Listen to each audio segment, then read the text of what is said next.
यन्ताणं नमो सिद्धाणं नमो ऐर्याणं नमो वज्राणं नमो निर्मलाणं केशो पञ्चानमुक्तानो सर्वपापप्रणाशनो मङ्गलाणं चतुर्वेदिमडमो वै मङ्गलं मङ्गलं भगवान् वीरो मङ्गलं गौतमप्रभु मङ्गलं स्तुतिभद्राध्यायेन धर्मस्तु मङ्गलं सर्वारिष्टप्रणाशाय सर्वाभिष्टार्थदायिने सर्वलब्धिनिधानाय गौतमस्वामिने नमः। अज्ञानातिमिरान्धानां ज्ञानाञ्जनशलाकया नेत्रं मीलितं येन तस्मै श्री गुरवे नमः। 3 दिन से प्ले पर बात चल रही है, PLAY। पी की बात हो गई, एल की बात हो गई, आज ए की बात।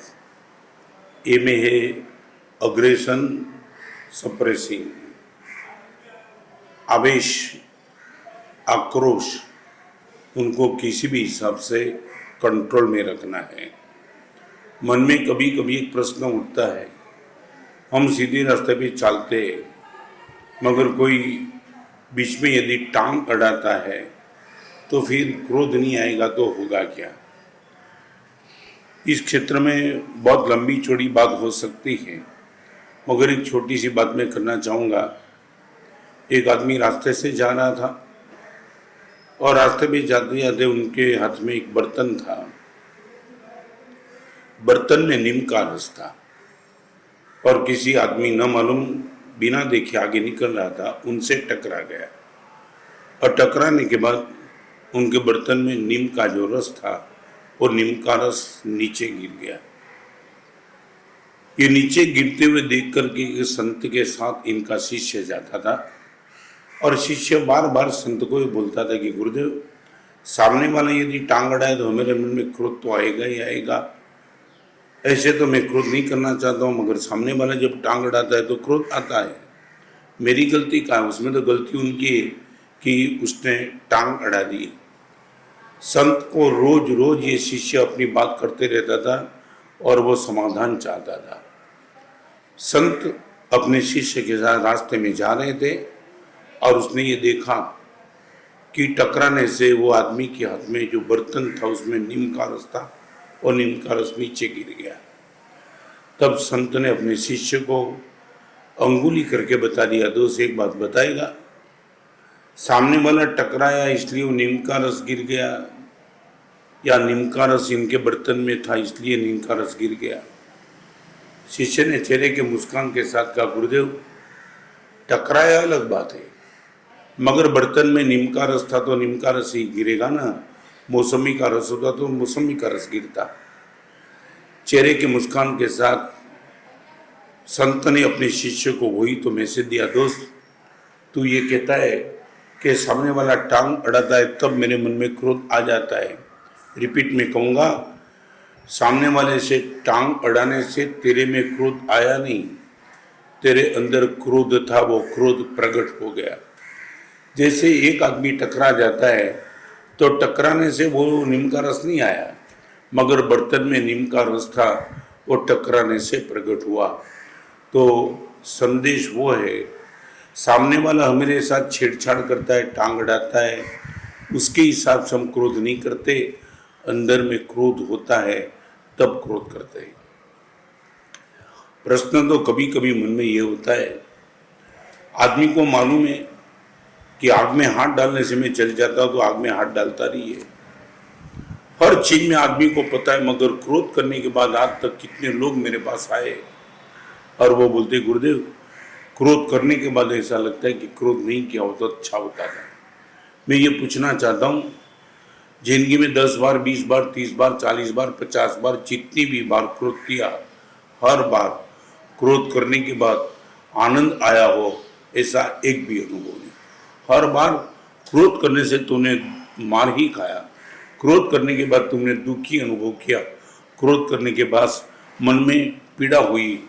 Then I would like to ask you, यदि 50 बार क्रोध करने के बाद तुमने दुख महसूस किया है तो फिर आप कैसे मुझे पूछते हो कि गुरुदेव हम क्रोध से मुक्त कैसे हो?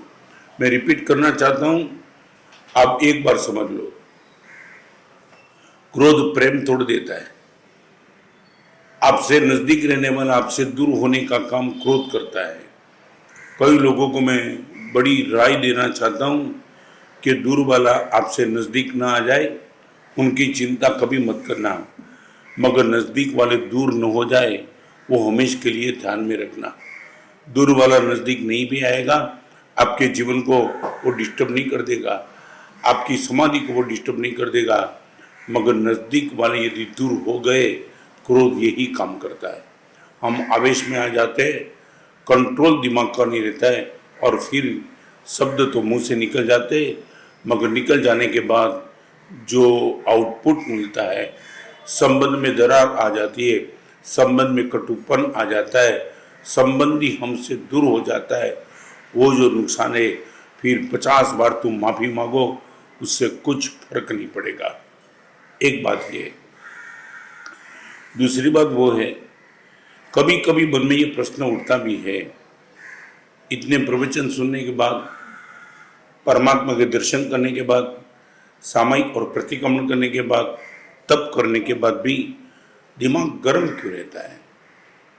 हमारा दिमाग ठंडा क्यों नहीं रहता है? ये परमात्मा की पूजा से जो फल मिलता है, चित्त की प्रसन्नता, वो चित्त की प्रसन्नता की अनुभूति हमें क्यों नहीं होती है? एक छोटा सा प्रश्न मैं आपको पूछना चाहूंगा,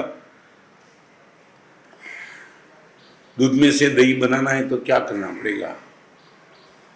आप सीधा बोलेंगे गुरुदेव इसमें क्या पूछना, लाखों लोगों को पता है कि दूध में चावल डाल दो, दूध में से दही बन जाएगा। मगर इतना आसान होता है चावल डालने से दूध में से दही बनाना? तो ये प्रश्न मैं आपको नहीं पूछता, अभी मुझे जवाब दो।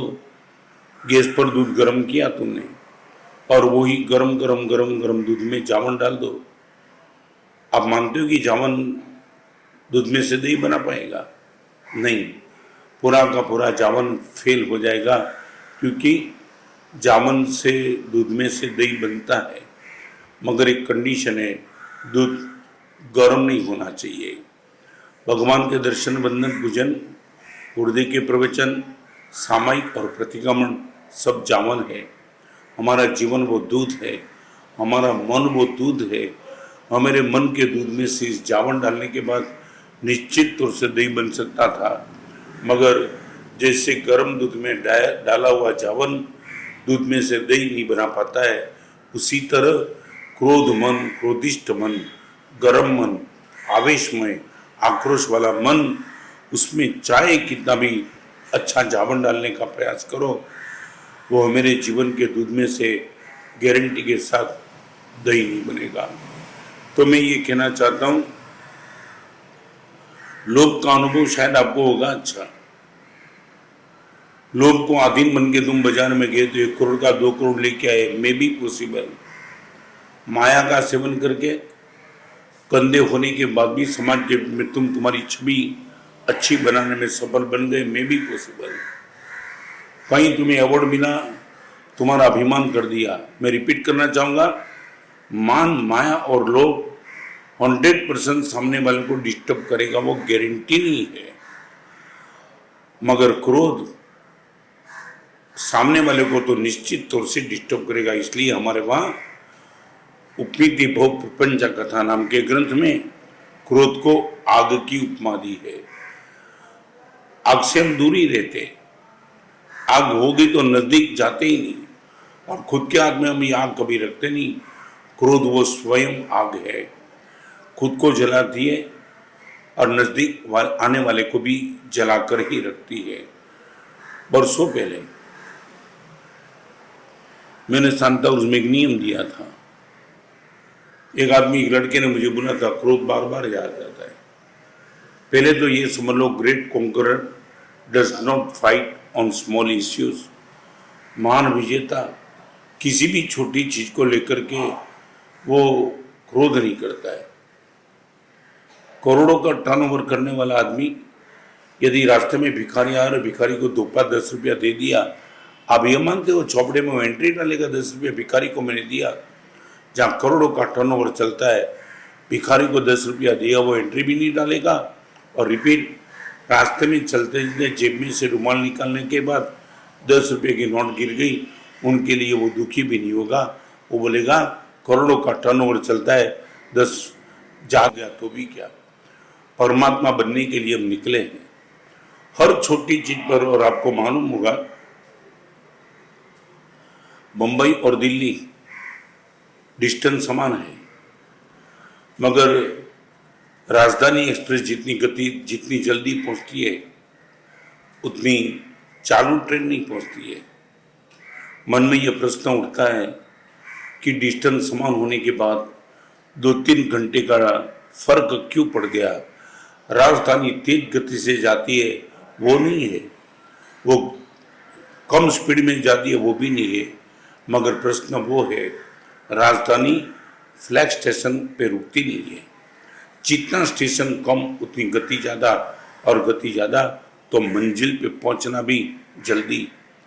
मैं ये बताऊं, किसी ने 2 शब्द बोले, चाय में शक्कर कम थी, दूध थोड़ा ठंडा था, खाखरे में दूध नहीं था, पंखा बराबर नहीं चला, एसी बराबर नहीं चला, कपड़े की क्रीज बराबर नहीं थी, रात को गद्दी बराबर नहीं थी, 2 मच्छर काट गए, 2 चींटी आ गई। हर तरह का ये फ्लैग स्टेशन हमारे घर में, हमारे मन में बनता ही रहता है। यदि हर फ्लैग स्टेशन पे आपके मन को रोकते चलेंगे, चाय गर्म चाहिए, दूध में शक्कर चाहिए, खाखरा में घी चाहिए, मच्छरदानी बराबर चाहिए, गद्दी की चादर बराबर चाहिए, चप्पल का पॉलिश बराबर चाहिए, नाई को बाल बराबर काटना चाहिए, अभी हर फ्लैग स्टेशन पे तुम्हारी गाड़ी रुकेगी, मंजिल पहुंचेगी कब? यही फ्लैग स्टेशन में तुम्हारा पूरा का पूरा जीवन तबाह होकर खत्म हो जाएगा। मैं रिपीट करना चाहता हूँ, great conqueror does not fight on small issues. महान विजेता कभी भी छोटी चीज को लेकर के बवाल नहीं करता है। और मैं तो ये पूछना चाहता हूँ, सामने वाला जब आपकी नहीं मानता है तो आपके मन में ख्याल क्या है? वही बदमाश है। आपकी भी कोई कमजोरी, आपका भी पुण्य कम, आपका लक कम, आपका नसीब कम, ये भी होगा। मुझे एक प्रश्न का जवाब चाहिए।